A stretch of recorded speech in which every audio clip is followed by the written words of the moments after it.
Some of us are hard on ourselves for not accomplishing what we think we should have to be considered good enough. Even people with many traditional accomplishments can feel like this.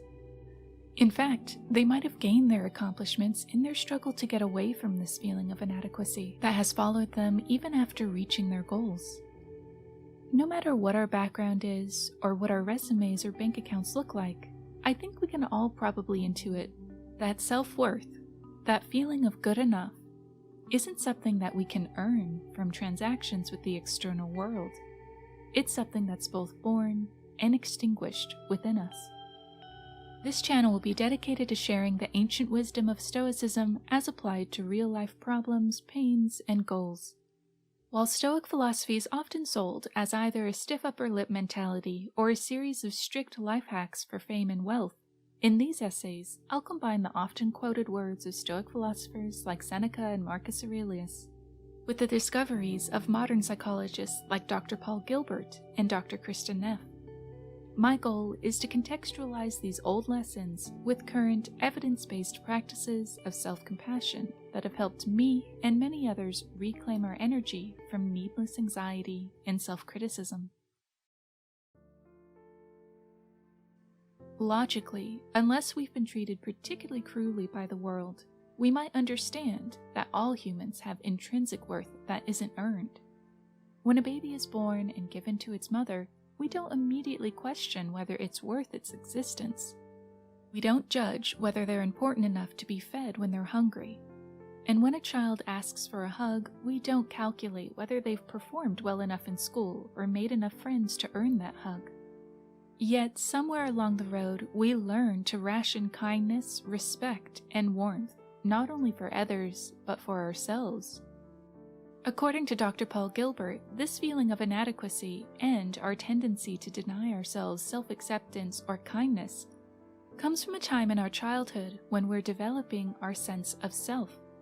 When we're young, we make sense of ourselves and create our first inklings of our identities by watching how others, the supposedly all-knowing and all-providing caregivers in our lives, treat us.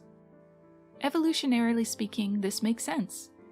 As defenseless children, one of our most important priorities is to feel integrated in our group with our caregivers.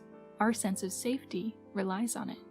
So, as children, we pay very close attention to whether or not our presence makes the people around us happy. This, to our ancient brain, was an indication that we were integrated well with our caregivers. If everyone around us treated us with patience and positivity, we learned we don't have to worry that our caregivers might not give us what we need. Instead, we felt safe and like a meaningful member of our social group. We learn from their positive behavior that we're meaningful, valuable, and worth their time and resources. In short, if the people who care for us treat us consistently with positivity, we'll develop a positive appraisal of ourselves. But if instead adults constantly treated us as though we weren't worth their time or attention, and we learned, so to speak, that our presence usually elicited negative reactions from others, we begin to believe that something about us is causing those negative reactions. Our ancient brains recognize a threat. We start to worry that we aren't safe, that we might not be able to rely on our connection or value to our caregivers to ensure that they'll give us the resources we need. Tragically, because we're unable to pick better circumstances, as children in these situations, we will always assume that something is wrong with us, that we are the cause of our caregivers' disdain, and that if we want to strengthen our value to them and feel that we will be safe with access to the resources they have for us, then we need to change ourselves and try to bargain with them for more positivity and therefore more safety.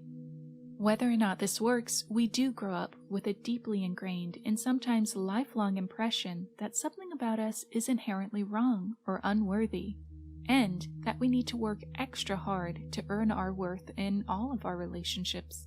This might result in feeling constantly insecure or unsafe in our attachments with others.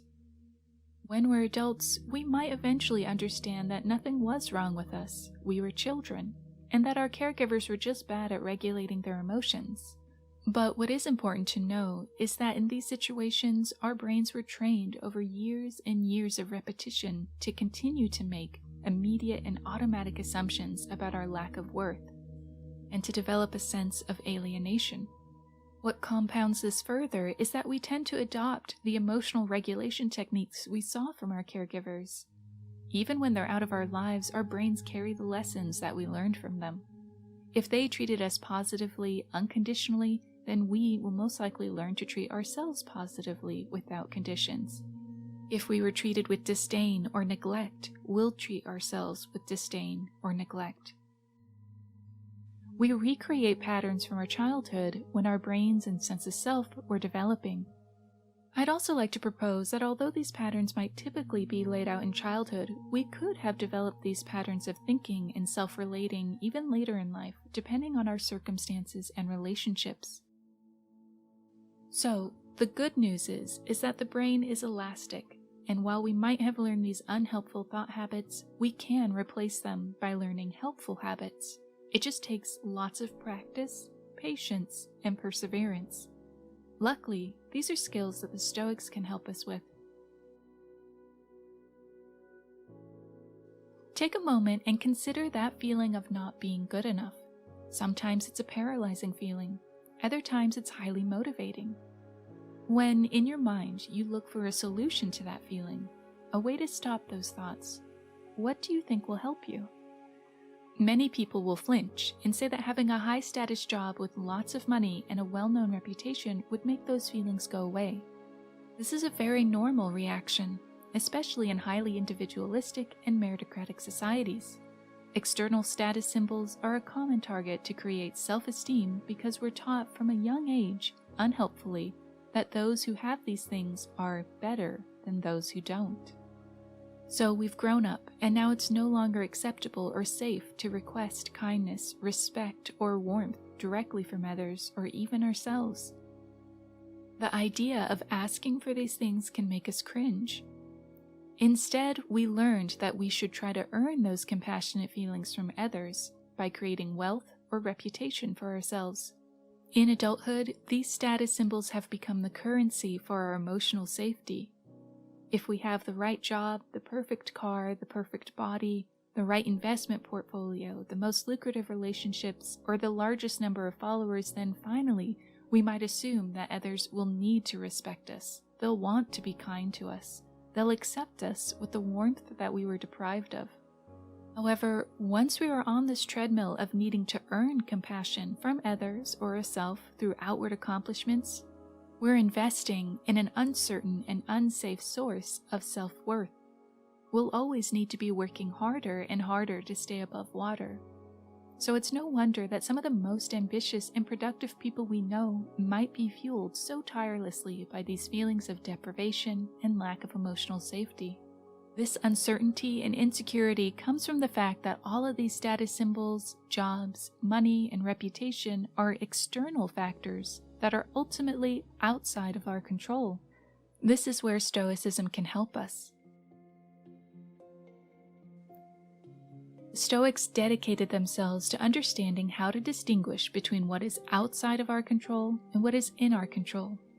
This was important because knowing the difference means you can focus your energy only on what you can control and learn to become indifferent to what you can't control. This gives us the most control over our sense of self-worth and happiness. Epictetus, the Stoic philosopher who was born into slavery and lived through many hardships, said, "Some things are within our power while others are not. Within our power are opinion, motivation, desire, aversion, and in a word, whatever is of our own doing.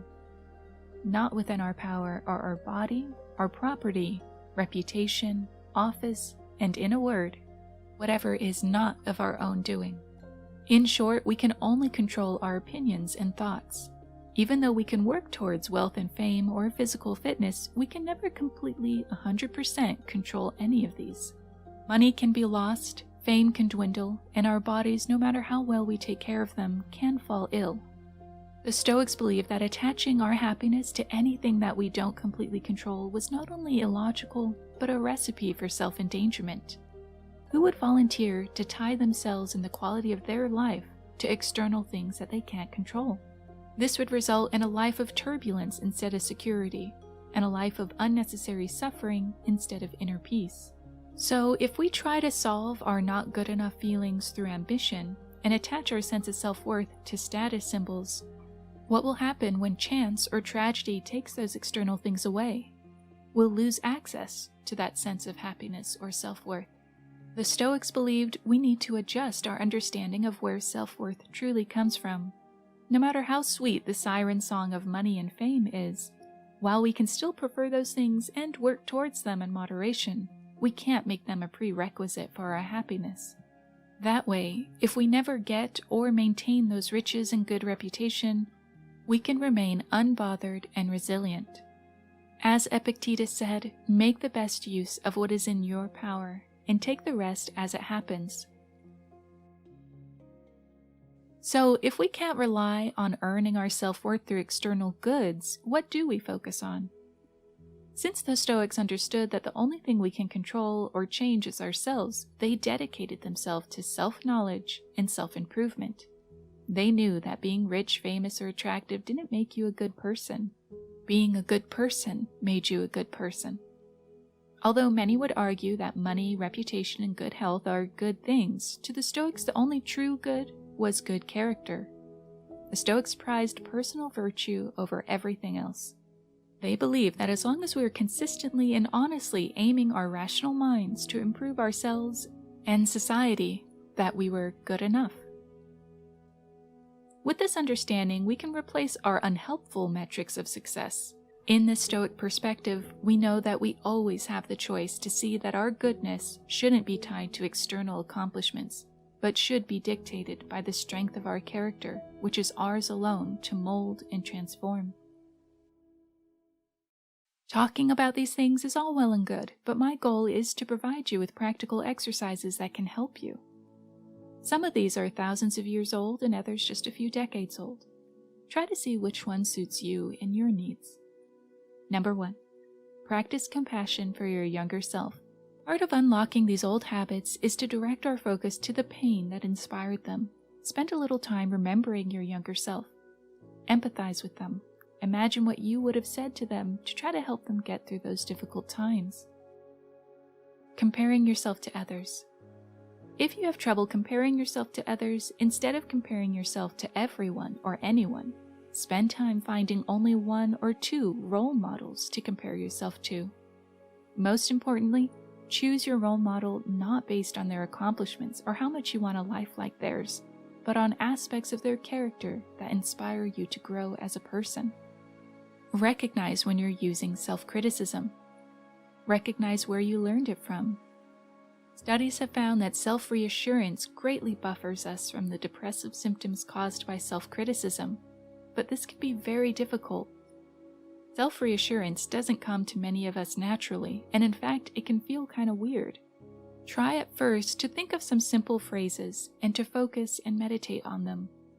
It's all about trying to retrain our minds out of those automatic self-criticisms and into automatic self-reassurances.